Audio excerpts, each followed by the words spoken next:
محض 24 میں حضرت نعمت اللہ خان صاحب کو شہید کیا گیا تو حضرت مسلم موعود نے نام طلب کیے ان لوگوں کے جو تمام خطرات کو اچھی طرح بھانپتے ہوئے پھر وہ اس بات کا عہد کریں کہ وہ کابل میں جائیں گے اور ایک شہید کی بجائے وہ خدمات سر انجام دیں گے جو وہ شہید شہادت کی بنا پر مزید نہیں سر انجام دے سکا، اور اس سلسلے کو وہ ٹوٹنے نہیں دیں گے. یہ تھی اس کی روح. اور جو نام پیش ہوئے اس وقت چودھری ظفر اللہ خان صاحب رضی اللہ تعالیٰ عنہ لاہور کے امیر تھے. ان نام پیش ہونے والوں میں سب سے پہلا آپ کا نام ہے جو الفضل میں شائع ہوا، اور اس نام کو پیش کرتے ہوئے آپ نے جو خط لکھا ہے حضرت مسلم موعود کی خدمت میں، وہ خط ایسا خط ہے چونکہ وہ اپنے امام کو لکھ رہے تھے، اس لیے باوجود طبیعت کی روکوں کے جن کا خود ذکر کر رہے ہیں نسبتاً زیادہ آسانی کے ساتھ کھل کر اپنے دل کی اپنی قلبی کیفیات کو ظاہر کر سکتے تھے.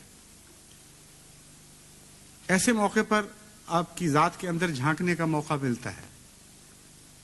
تقویٰ کی کن راہوں سے آپ گزر رہے تھے،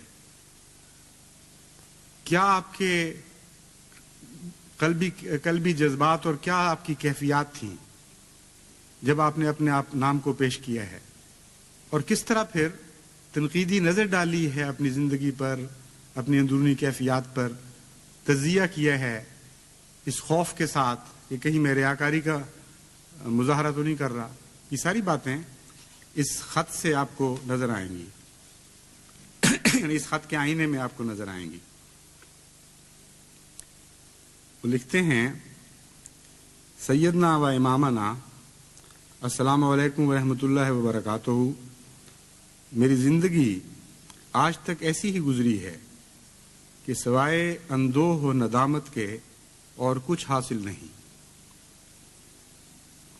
بڑی کامیاب زندگی آپ گزار رہے تھے، سیاست میں بھی آپ کو دخل ہو چکا تھا، آپ کی قابلیت کا شعلہ بھی پھیل رہا تھا ہندوستان میں، اور ہندوستان کے مسلمان باشعور حلقوں کی نگاہیں اٹھ رہی تھیں آپ کی طرف. اس ساری زندگی میں سے گزرتے ہوئے جو ماحصل تھا آپ کے اپنے ذاتی تجزیے کا، اپنے آپ کو کس مقام پر دیکھ رہے تھے، اس کا اظہار ہوتا ہے. سوائے اندوہ و ندامت کے اور کچھ حاصل نہیں. میں اکثر غور کرتا ہوں کہ یہ بھی کوئی زندگی ہے کہ سوائے روزی کمانے کے کسی اور کام کی فرصت نہ ملے. حالانکہ امارت لاہور کے بھی بھرپور فرائض سر انجام دے رہے تھے اس وقت، اور دنیا کے دھندوں میں پھنسا ہوا انسان طرح طرح کے گناہوں میں مبتلا رہے. آج جو ایک خوش قسمت کے محبوب حقیقی کے ساتھ وصال کی خبر آئی تو جہاں دل میں ایک شدید درد پیدا ہوا، وہاں یہ بھی تحریک ہوئی کہ تمہارے لیے یہ موقع ہے کہ اپنی ناکارہ زندگی کو کسی کام میں لاؤ اور اپنے تئیں افغانستان کی سرزمین میں حق کی خدمت کے لیے پیش کرو. پھر میں اچانک رکا کہ کیا یہ محض میرے نفس کی خواہش نمائش تو نہیں، کہ اس یقین پر کہ مجھے نہیں بھیجا جائے گا اپنے تئیں پیش کرتا ہوں. اور میں نے اپنے ذہن میں ان مصائب اور مشکلات کا اندازہ کیا جو اس رستے میں پیش آئیں گی، اور اپنے تئیں سمجھایا کہ فوری شہادت ایک ایسی سعادت ہے جو ہر ایک کو نصیب نہیں ہوتی. اور کیا تم محض اس لیے اپنے تئیں پیش کرتے ہو کہ جاتے ہی شہادت کا درجہ حاصل کرو اور دنیا کے افکار سے نجات حاصل کر لو، یا تمہارے اندر یہ ہمت ہے کہ ایک لمبا عرصہ زندہ رہ کر ہر روز اللہ تعالیٰ کے رستے میں جان دو اور متواتر شہادت سے منہ نہ موڑو؟ حضور انور، میں کمزور ہوں، سست ہوں، آرام طلب ہوں، لیکن غور کے بعد میرے نفس نے یہی جواب دیا ہے کہ میں نمائش کے لیے نہیں، فوری شہادت کے لیے نہیں، دنیا کے افکار سے نجات کے لیے نہیں بلکہ گناہوں کے لیے توبہ کا موقع میسر کرنے کے لیے،